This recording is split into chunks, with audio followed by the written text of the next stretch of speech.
YouTube a explosé en popularité, notamment chez les jeunes. Des millions d'enfants regardent des vidéos chaque jour. Les YouTubeurs sont devenus des amis, des modèles. Ces créateurs ont une influence énorme. Ils peuvent façonner la perception du monde des enfants et ce qu'ils considèrent comme acceptable. Cette influence peut être positive. Certains YouTubeurs créent du contenu éducatif ou promeuvent de bonnes causes. Cependant, il y a un côté obscur. Certains créateurs abusent de leur pouvoir. Ils ciblent les enfants avec du contenu inapproprié, notamment du contenu à caractère sexuel ou qui exploite les enfants. C'est un problème grave qui s'aggrave. De plus en plus de cas sont révélés au grand jour. Nous devons comprendre ce problème pour protéger les enfants. Certains YouTubeurs créent du contenu clairement destiné à sexualiser les enfants. Ils peuvent réaliser des vidéos mettant en scène des enfants dans des vêtements suggestifs ou des poses provocantes. Ils peuvent utiliser un langage à connotation sexuelle ou faire des commentaires déplacés sur les enfants. Parfois, l'exploitation est de moins évidente. Les créateurs peuvent manipuler les enfants en ligne. Ils nouent des relations avec les enfants, gagnent leur confiance, puis les exploitent. Cela peut entraîner des dommages graves, y compris des abus sexuels. Ce comportement est inacceptable. Il est crucial de reconnaître les signes d'exploitation et d'agir. Un exemple choquant est le cas de Pranit Hanumantu. Ce youtubeur indien a fait des commentaires sexuellement inappropriés sur une jeune fille lors d'un direct. Il réagissait à une vidéo de la fille avec son père. Ces commentaires étaient répugnants et ont suscité l'indignation. Ce cas montre avec quelle facilité un youtubeur peut exploiter un enfant pour des vues et de l'attention. Hanumantu a subi de graves conséquences pour ses actes, mais le mal était fait. Ces commentaires ont exposé une jeune fille à la sexualisation et l'ont mise en danger. Cette affaire rappelle brutalement les dangers auxquels les enfants sont confrontés en ligne. Lorsque des youtubeurs exploitent des enfants, il peut y avoir de graves conséquences juridiques. Ils peuvent être accusés de pornographie juvénile, d'exploitation sexuelle et d'abus. Ils peuvent également être poursuivis en justice par les victimes et leurs familles.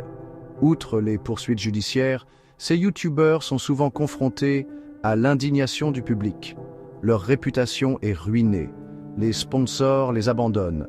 Ils perdent leur plateforme et leurs moyens de subsistance. Les conséquences sont graves, mais sont-elles suffisantes pour dissuader d'autres personnes de se livrer à ce comportement?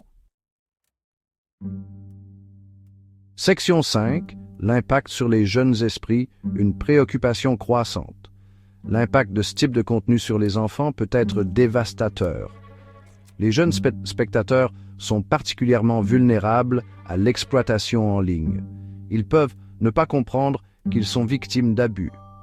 Ils peuvent avoir peur de parler. L'exposition à du contenu sexuel à un jeune âge peut être traumatisante. Cela peut entraîner des problèmes émotionnels, des problèmes relationnels et même des comportements sexuels à risque plus tard dans la vie. Nous devons protéger les enfants de ces expériences néfastes. Le bien-être mental et émotionnel de nos enfants est en jeu. Section 6. Le rôle des parents et des plateformes pour la sécurité en ligne. Les parents, les plateformes et les autorités ont tous un rôle à jouer dans la protection des enfants. Les parents doivent être vigilants. Ils doivent surveiller l'activité en ligne de leurs enfants. Les plateformes comme YouTube doivent faire plus pour supprimer ce contenu. Elles doivent améliorer leur système de signalement et prendre des mesures contre les créateurs qui enfreignent les règles. Les forces de l'ordre doivent enquêter et poursuivre ces affaires avec fermeté.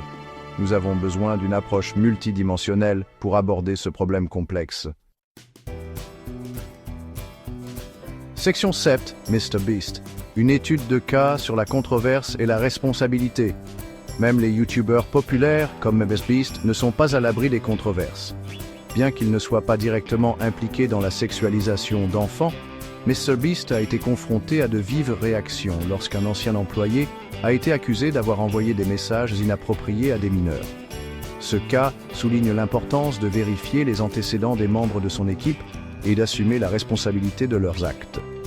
Il montre également avec quelle facilité la réputation d'un YouTuber peut être ternie par association. MrBeast a agi rapidement, en renvoyant l'employé et en lançant une enquête. Mais l'incident a servi d'électrochoc pour toute la communauté YouTube. Il a mis en évidence la nécessité d'une vigilance et de mesures proactives pour protéger les jeunes spectateurs.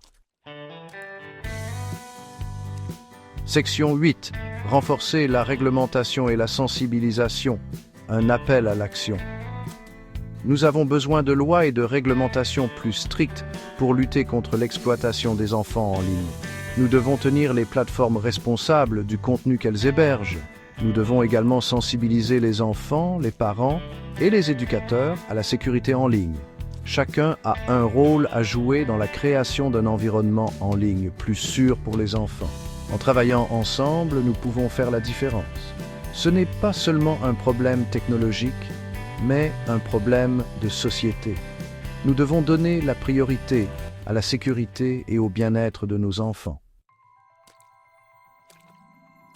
Section 9. Conclusion. Protéger les enfants à l'ère numérique. Internet a créé des opportunités incroyables, mais il a également créé de nouveaux dangers, en particulier pour les enfants. L'exploitation sexuelle des enfants sur YouTube est un problème croissant qui exige notre attention. Nous devons rester vigilants. Nous devons tenir les responsables pour comptables de leurs actes et nous devons travailler ensemble pour créer un monde en ligne plus sûr pour nos enfants. Leur sécurité et leur bien-être en dépendent.